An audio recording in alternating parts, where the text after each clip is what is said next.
Sabe essa sensação? Essa que aperta o peito, mesmo quando você está parado, em silêncio, tarde da noite. Como se algo estivesse faltando, um pedaço invisível, mas pesado, que você não consegue nomear. É uma dor sem nome, não é? Um vazio que nenhuma conquista parece preencher. Como se houvesse sempre uma expectativa no ar, uma prova a ser entregue, um lugar a ser alcançado, mas você não sabe qual é a prova, nem o lugar. Apenas a urgência de que não pode falhar, de que não pode parar de correr. Você sente que está sendo observado, mesmo que não haja ninguém por perto. É um peso que a gente carrega, uma sombra que persegue, e por muito tempo, eu não soube de onde vinha. Eu sou William, e tenho 77 anos. E levei quase a vida inteira para entender o que estava acontecendo comigo. Não sou um especialista, não tenho diplomas pendurados na parede para provar nada. Eu só vivi, e sobrevivi. Passei décadas perseguindo troféus, títulos, números na conta, o reconhecimento das pessoas. Achava que, se eu conquistasse aquilo, seja lá o que fosse, aquilo, finalmente me sentiria completo. Finalmente sentiria que era suficiente, que valia a pena, que eu era, de fato, amável. Eu achava que a resposta estava sempre na próxima vitória, no próximo degrau da escada corporativa. E por muito tempo, eu acreditei que essa era a forma correta de viver. O mundo, afinal, parecia aplaudir quem corria mais rápido, quem acumulava mais. E eu era bom nisso. Eu era muito bom em correr, em acumular, em parecer bem-sucedido. Mas cada vez que eu cruzava uma linha de chegada, a celebração durava pouco. Aquele vazio voltava, mais cedo ou mais tarde.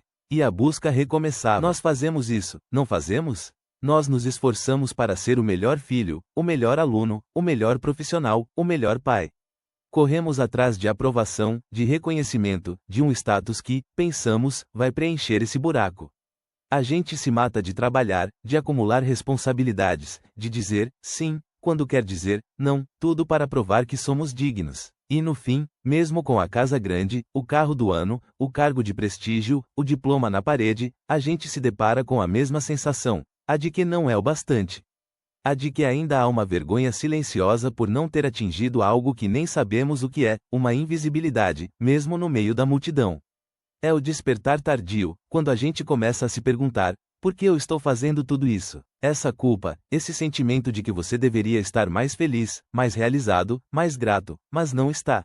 E a raiva contida, que você nem sabe contra quem direcionar, por não conseguir sentir o que deveria sentir. Eu conheço bem essa sensação.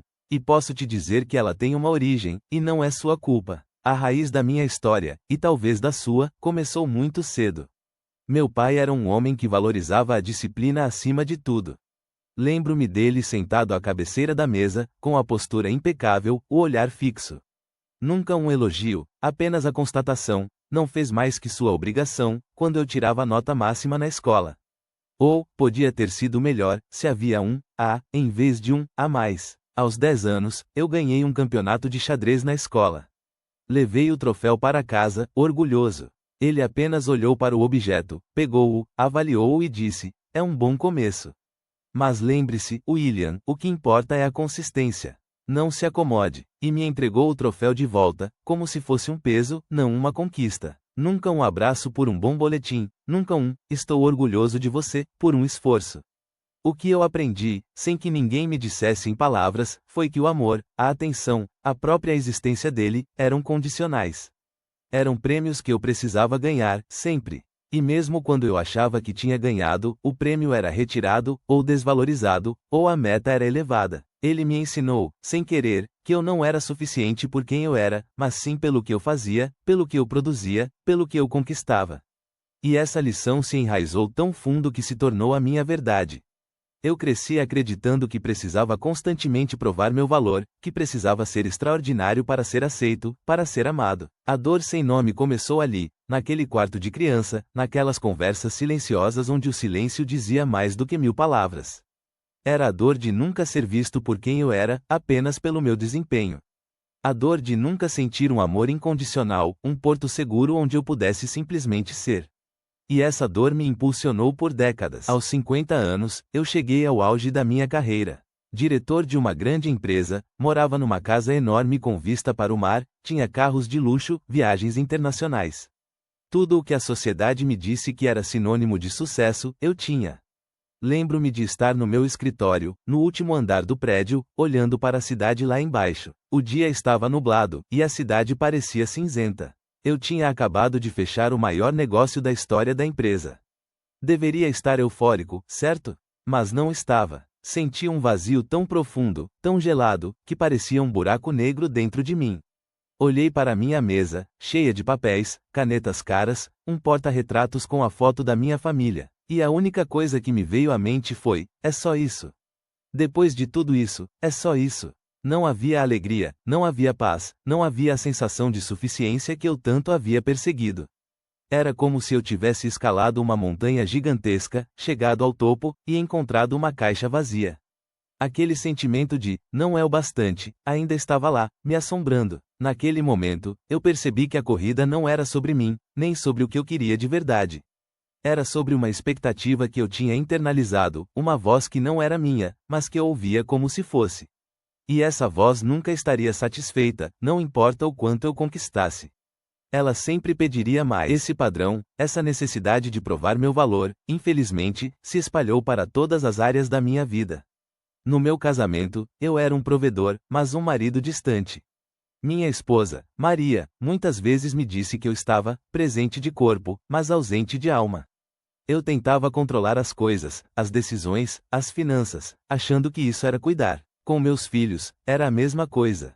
Eu os pressionava para serem os melhores, para tirarem as melhores notas, para escolherem as carreiras mais promissoras. Eu queria que eles tivessem sucesso, sem perceber que estava replicando o mesmo comportamento que tanto me machucou. Eu os sufocava com minhas expectativas, assim como eu fui sufocado. Eles começaram a se afastar. Minha filha, aos 18, foi estudar em outra cidade e mal ligava. Meu filho se tornou recluso, passava horas no quarto. Eu via neles a mesma dor sem nome, a mesma raiva contida que eu sentia. E isso me trouxe uma culpa avassaladora. Eu estava fazendo com eles exatamente o que foi feito comigo. Eu estava perpetuando a sombra. Comecei a observar outros homens da minha idade, amigos, conhecidos. José, por exemplo, um amigo de longa data, 60 anos, ainda corre como um louco. Sempre em busca do próximo grande negócio, da próxima viagem exótica, do próximo status. Ele tem tudo, mas a agitação nos olhos dele nunca para. Ele está sempre provando algo para alguém que não está lá. E tem o Pedro. Pedro foi meu colega de faculdade. Ele abriu uma pequena livraria numa cidadezinha do interior há 20 anos. Nunca ficou rico, mas sempre teve o suficiente. Eu o visitei há alguns anos. Ele estava sentado lendo um livro na porta da livraria, com um sorriso calmo no rosto, cumprimentando cada pessoa que passava. Ele tinha uma paz que eu nunca tinha visto. Pedro me contou que, para ele, a liberdade não era ter muito, mas precisar de pouco. Não era provar nada a ninguém, mas estar presente para si mesmo e para as pessoas que amava. Ele não tinha a casa com vista para o mar, mas tinha o tempo para ver o sol se pôr todos os dias. Ele tinha uma vida simples, mas cheia de presença. E eu, com toda a minha fortuna, tinha uma vida cheia de ausência. Foi ali, observando Pedro, que comecei a entender o que era suficiência interna. Não é um destino que você alcança depois de X conquistas. É um jeito de estar. É a permissão para ser. É a liberdade de não precisar de aplausos externos para se sentir completo.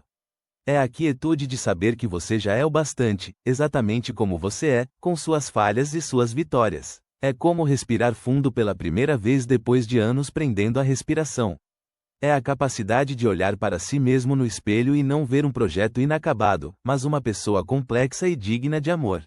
Não é sobre ser sua melhor versão, mas sobre ser a sua versão, autêntica e verdadeira. A gente se agarra à corrida, ao desempenho, porque o medo de parar é enorme. O medo de que, se você parar de provar, você vai ser nada. Que as pessoas vão te abandonar, que você vai se tornar invisível, que vai ser um fracasso. Esse medo é a sombra daquela voz antiga, daquele olhar que nunca estava satisfeito. É a vergonha de admitir que você está cansado, que você não aguenta mais, que o jogo que você foi ensinado a jogar não te trouxe a felicidade prometida. A gente continua correndo para evitar confrontar essa vergonha, para evitar confrontar o vazio que nos assusta tanto. Mas a verdade é que essa corrida externa nunca vai preencher o buraco interno. Porque o buraco não é sobre o que você não tem, é sobre o que você nunca se permitiu sentir. É sobre a parte de você que ficou escondida, esperando permissão para existir, para ser amada. Chegou um ponto, alguns anos atrás, em que eu simplesmente não aguentava mais. Aquele peso, aquela sombra, era demais. Eu estava com 72 anos. E tomei uma decisão radical. Vendi a casa grande, o carro de luxo. Mudei para uma cidade pequena, no interior, perto de um lago. E não dei meu novo endereço a ele. Ao meu pai. Ele já estava muito idoso e doente, e eu continuei a cuidar de suas necessidades, mas não da minha localização. Foi um ato de autopreservação, de colocar um limite invisível, mas real. E foi a primeira vez que eu respirei de verdade, sem a sombra dele, sem a expectativa dele, sem a voz dele na minha cabeça. Foi como sair de uma prisão que eu nem sabia que estava. Hoje, eu passo minhas manhãs lendo, cuidando do meu pequeno jardim, observando os pássaros. Às tardes, às vezes pesco no lago. Encontrei a liberdade em coisas simples, na presença.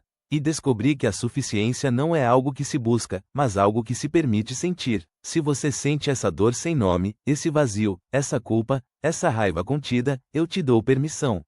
Permissão para parar. Permissão para respirar. Permissão para não ser o que deveriam ter te ensinado a ser. Permissão para ser o que você é, agora. Não é egoísmo, é sobrevivência. É o primeiro passo para encontrar a sua própria paz. Você não precisa mudar de cidade, nem cortar laços físicos. Mas pode começar a mudar o endereço mental, o lugar onde você busca sua validação.